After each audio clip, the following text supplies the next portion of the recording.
আজকে আমি আসছি বিজয় মেলায়। মহান বিজয় দিবস উপলক্ষে পাবনা জেলা প্রশাসন কর্তৃক বিজয় মেলার আয়োজন করছেন। তো চলুন আমরা বিজয় মেলাতে একটু ঘুরে দেখি কি আছে।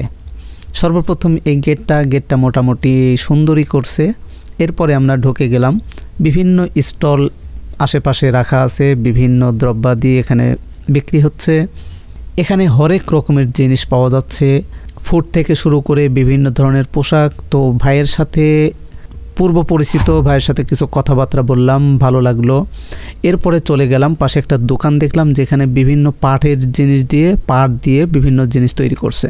তো চাচ্ছিলাম যে নিজের জন্য কিছু একটা কিনতে, কিন্তু দেখলাম যে সবগুলোই মোটামুটি ঘরের জন্য তৈরি করা হয়েছে। তো শেষমেশ সেটা আর নিতে পারলাম না। পরবর্তীতে আরেকটা দোকানে গেলাম, মনে হলো যে কিছু নেওয়ার মতো আছে কিনা, কিন্তু দেখলাম আমার নেওয়ার মতো কিছুই এখানেও নেই। তো এরপরেও আমরা বিভিন্ন স্টল ঘুরে ঘুরে দেখতে লাগলাম। তো অবশেষে ভাইয়ের সাথে দেখা হয়ে গেল। ভাইয়ের দোকান মূলত এটা না, এক কাপড় দোকান এটা। এখানে চিয়া সিড, সর্বশেষ এখানে যেটা দেখা যাচ্ছে যে গাজানো রসুন। আমি এটা বিক্রি করতে চাইছিলাম, অলরেডি তৈরিও করছিলাম, কিন্তু নিজে খেতে পারি না, যার কারণে এটা একেবারেই বন্ধ করছি। কারণ হলো আমি যেটা খেতে পারবো না সেটা বিক্রিও করব না। তো শেষমেশ এই প্রজেক্টটা একবারে ক্যান্সেল করে দিছি। তো যাই হোক, যদি লাগে, ভাই কিন্তু গাজানো রসুন বিক্রি করে থাকে। তার পেজের নাম এই মুহূর্তে আমার মনে নাই, আপনারা দেখে নিতে পারেন। তো এখানে দেখা যাচ্ছে হানিনাট বা মধুময় বাদাম, বিভিন্ন নাটস দিয়ে এগুলো তৈরি করা হয়, খুবই স্বাস্থ্যকর, খেতে পারেন আপনারা। তো যার দোকান আপুর এই দোকান এটা, আপু চলে আসছে। তো যাই হোক, এখানে কথাবার্তা মোটামুটি শেষ হয়ে গেছে। দীর্ঘক্ষণ ধরে ভাইয়ের সাথে আলাপ আলোচনা হয়েছে। তো এর পরবর্তীতে আমরা অন্যান্য স্টল করে একটু ঘুরে দেখব।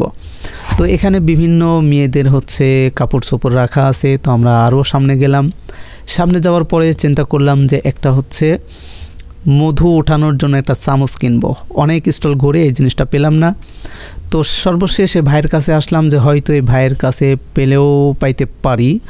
তো সর্বশেষ দেখলাম যে ভাইয়ের কাছেও মোটামুটি নাই। তো না হওয়ার কারণে পরবর্তীতে আমরা আবার চলে গেলাম অন্যান্য দোকান দেখতে যে খুঁজে পাই কিনা। তো বিশেষ করে যেহেতু আমি মধু বিক্রি করি, মধুওয়ালা দোকানগুলো দেখলে মোটামুটি ভালোই লাগে। তাদের সাথে কথাবার্তা বলি, কি অবস্থা, কোন মধু বিক্রি করতেছে, কীরকম যাচ্ছে দিনকাল, একটু বোঝার চেষ্টা করি। তো যাই হোক, এরকম হাঁটতে সামনে একটা দোকান পেয়ে গেলাম আবারও। তো ভাইও কিন্তু মধু বিক্রি করতেছে, সরিষা সহ আরও মধু বিক্রি করতেছেন ভাই, সরিষার তেল বিক্রি করতেছেন। তো মধুটা দেখলাম ভালোই মোটামুটি। তো আমরা আবারও সামনে চলে গেলাম, যেহেতু ভাই খানা খাচ্ছিলেন আর ভাইকে ডিস্টার্ব করলাম না। আরও অনেক স্টল এখানে রাখা আছে। তো স্টলগুলো ঘুরে ঘুরে মোটামুটি দেখলাম। এখানে কিছু গাছও আছে, বিভিন্ন গাছপালা অনেকেই নিচ্ছেন বাসাবাড়ির জন্য। তো যাই হোক, আমাদের কার্যকলাপগুলো এখানেই শেষ করছি। আল্লাহ হাফেজ।